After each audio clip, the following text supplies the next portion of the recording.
সোহাগ করা তারই সাজে শাসন করে যে। এটি একটি প্রবাদ।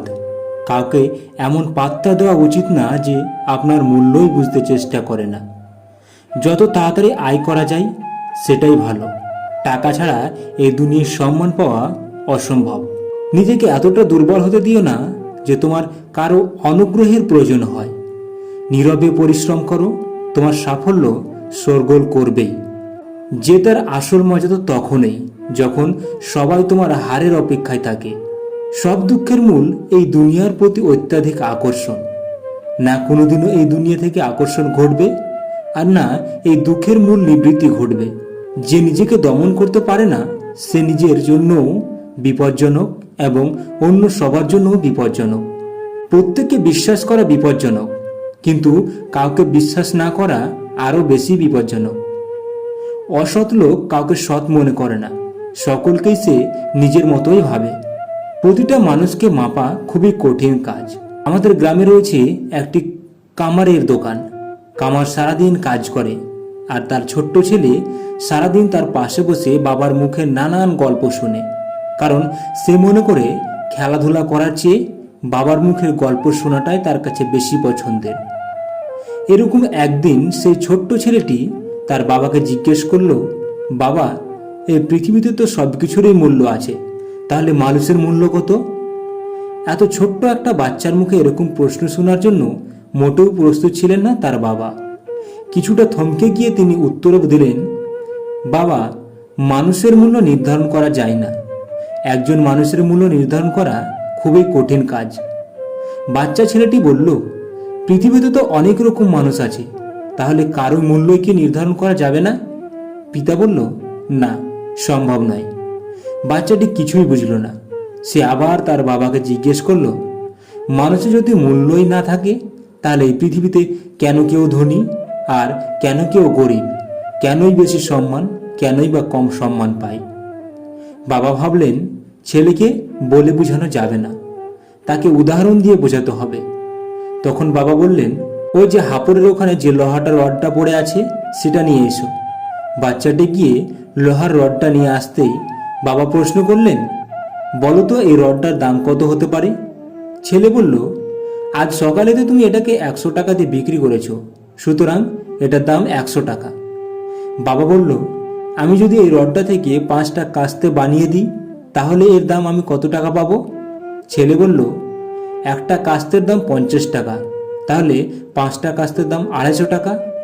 বাবা বলল, এবার যদি রডটা থেকে আমি নানান মেশিনারি ক্ষুদ্র ক্ষুদ্র জিনিস বানিয়ে ফেলি তাহলে কত টাকা পাবো? ছেলে বলল, তাহলে তো এটা থেকে আরও অনেক টাকা পাওয়া যাবে, কারণ মেশিনারি জিনিসের দাম অনেক বেশি। এরপর বাবা ছেলেকে বোঝালেন, যেভাবে লোহার রডটির পরিবর্তনের সাথে সাথে তার মূল্যের পরিবর্তন হচ্ছে, ঠিক সেভাবেই মানুষের মূল্যও নির্ধারণ হয়। একজন মানুষ বর্তমানে কি অবস্থায় আছেন এবং ভবিষ্যতে তিনি নিজেকে কোন জায়গায় তুলবেন তার উপরেই সেই মানুষটির মূল্য নির্ধারিত হয়। ছেলে বলল, তার মানে কোনো মানুষের মূল্য কেমন হবে তা নির্ধারণ করবে সে নিজেই। তাই মানুষ ভেদে গরিব আর ধনী দেখা যায়। বাবা বলল, বাহ, এই তো বেশ ভালোই বুঝেছ। মানুষ প্রতিষ্ঠিত হওয়ার পরে যেই ব্যবহারটা করে সেটাই তার আসল চরিত্র। আমি আল্লাহকে সবচেয়ে বেশি ভয় পাই, তারপর সেই মানুষটাকে বেশি ভয় পাই যে আল্লাহকে মোটেই ভয় পায় না।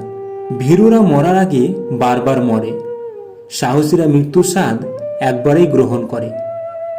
যে নদীর গভীরতা বেশি তার বয়ে যাওয়ার শব্দ কম, আর যে নদীর গভীরতা কম তার বয়ে যাওয়ার শব্দ বেশি। প্রেমের আনন্দ থেকে স্বল্পক্ষণ, কিন্তু বেদনা থাকে সারাটে জীবন। আমি বিশ্বের সব ইহুদি মারতাম, কিন্তু কিছু ইহুদি বাঁচিয়ে রাখলাম যাতে পুরো বিশ্ব বুঝতে পারে যে কেন আমি তাদের মেরেছি। যদি কোনো নারীর ফাঁসি হয়, ফাঁসিতে যাওয়ার আগেও সে তার প্রসাধন ঠিক করার জন্য সময় চাইবে। সেই যথার্থ মানুষ যে জীবনের পরিবর্তন দেখেছে এবং পরিবর্তনের সাথে সাথে নিজেকেও পরিবর্তন করেছে। যদি তুমি কখনো অপমানিত বোধ করো তবে অপরকে সেটা বুঝতে দিবে না। যে দৃষ্টির সঙ্গে মনের সংযোগ নেই সেটা দেখা নয়, সেটা হলো তাকানো। যে নিজে তৃপ্তি সহকারে আহার করে, অথচ প্রতিবেশী অনাহারে থাকে। প্রাপ্তি আর প্রত্যাশার পার্থক্য হলো দুঃখ। তাই নিজের প্রত্যাশাটা একটু কমিয়ে ফেলুন, দেখবেন আপনার দুঃখও কমে গেছে। কৃতজ্ঞ কুকুর অকৃতজ্ঞ মানুষ থেকে অনেক ভালো, কারণ সেই কুকুরটাই অনেক কাজ করতে সাহায্য করে। কিন্তু সেই অকৃতজ্ঞ মানুষ হাজার বলার পরেও সে সাহায্য করতে আগ্রহ হয় না। সৎ হতে হবে অথবা সৎ লোকের অনুসন্ধান করতে হবে, তাহলে তুমি ভালো মানুষ হতে পারবে, আর না হলে তুমি খারাপের দিকে পরিণত হবে। ভবিষ্যৎকে জানার জন্যই আমাদের অতীত জানা উচিত। অতীতের কিছু জানতে না পারলে ভবিষ্যতেও কিছু জানতে পারবে না। সাফল্যের 3টি শর্ত। নাম্বার 1, অন্যের থেকে বেশি জানুন। নাম্বার 2, অন্যের থেকে বেশি কাজ করুন। নাম্বার 3, অন্যের থেকে কম আশা করুন। ভীরুরা তাদের প্রকৃত মৃত্যুর আগেই বহুবার মরে, কিন্তু সাহসীরা জীবন মাত্র একবারই মৃত্যুর স্বাদ গ্রহণ করে থাকে। যারা আমাকে সাহায্য করতে মানা করে দিয়েছিল, আমি তাদের প্রতি কৃতজ্ঞ, কারণ তাদের না এর জন্যই আজ আমি নিজের কাজ নিজেই করতে শিখেছি। বন্ধু, এই ছিল আজকের ভিডিওটা কেমন লাগলো তোমরা আমাকে কমেন্ট বক্সে কমেন্ট করে জানাবেন, এবং ভিডিওটাতে একটা লাইক করে বন্ধুদের সাথে অবশ্যই শেয়ার করে দিবেন। আর চ্যানেলে নতুন হয়ে থাকলে চ্যানেলটাকে সাবস্ক্রাইব করে পাশে থাকা বেল আইকনটি অন করে দিবেন। ধন্যবাদ।